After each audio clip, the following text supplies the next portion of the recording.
हरियाणा और जम्मू कश्मीर में चुनाव अब खत्म हो चुका है। अब झारखंड और महाराष्ट्र की बारी है। दोनों राज्यों में कभी भी चुनावी रणभेरी बच सकती है।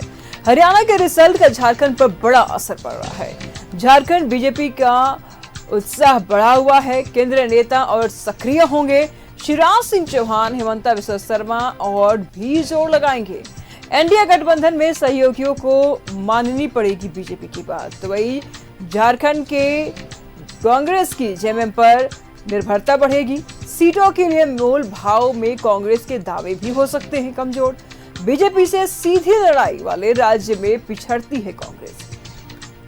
तो झारखंड में कांग्रेस की जेएमएम पर अब निर्भरता बढ़ जाएगी। सीटों के लिए मोल भाव में कांग्रेस के दावे कमजोर पड़ सकते हैं।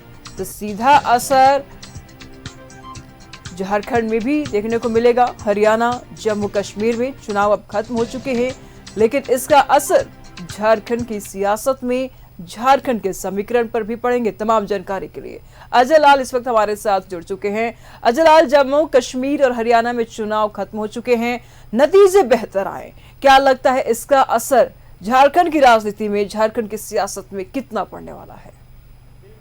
देखिए, झारखंड की राजनीति में हरियाणा में जो विधानसभा के चुनाव हुए हैं उसका ज्यादा असर दिखाई पड़ेगा और उसकी बातें ज्यादा होंगी। उसको लेकर परसेप्शन बनाने की ज्यादा लोग महसूस करेंगे, क्योंकि जम्मू कश्मीर और हरियाणा, क्योंकि हरियाणा हिंदी बेल्ट का इलाका है, लिहाजा ये कहा जाएगा, परसेप्शन बनाने की कोशिश होगी कि उसका असर झारखंड और महाराष्ट्र जैसे राज्यों पर पड़ेगा।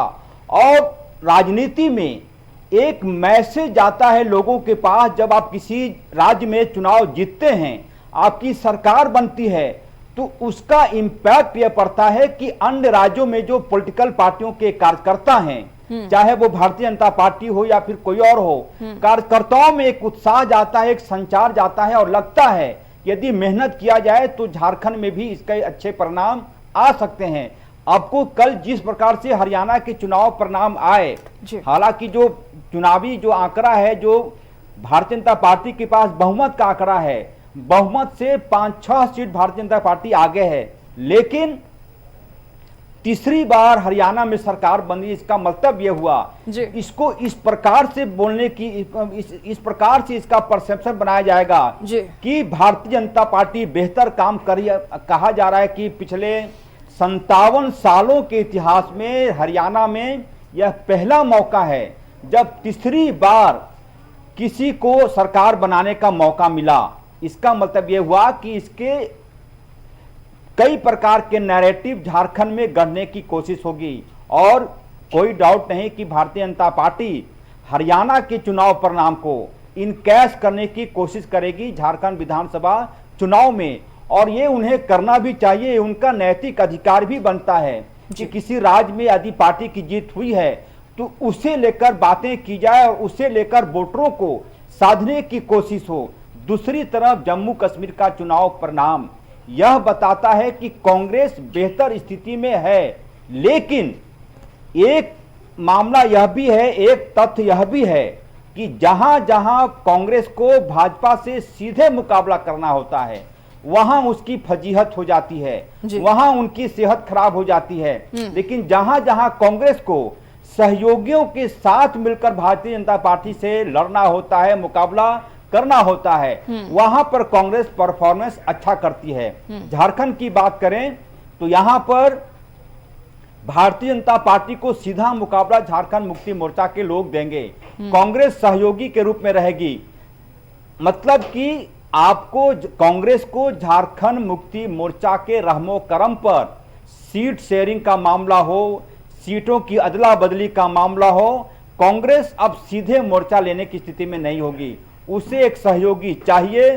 झारखंड मुक्ति मोर्चा सहयोगी है और सीट शेयरिंग के का वक्त जब आएगा तो कांग्रेस बहुत ज्यादा मोल जोल करने की स्थिति में नहीं होगी। निशु, ऐसे में अजय, विपक्ष की अगर बात कर लिया जाए या फिर झारखंड के सत्ता पक्ष की अगर बात कर लिया जाए तो ऐसे में तो इनकी होमवर्क बढ़ जाएगी। फिलहाल जानकारी लेंगे, लेकिन बहुत बहुत शुक्रिया आपका इन तमाम जानकारियों के लिए।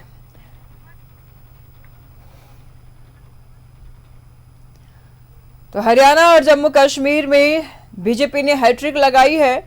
दिल्ली से लेकर के झारखंड तक जश्न मनाए जा रहे हैं। बीजेपी मुख्यालय में पीएम मोदी, अमित शाह और जेपी नड्डा समारोह में भी शामिल हुए। हालांकि उन्होंने कहा कि सुशासन की राजनीति की जीत हुई है।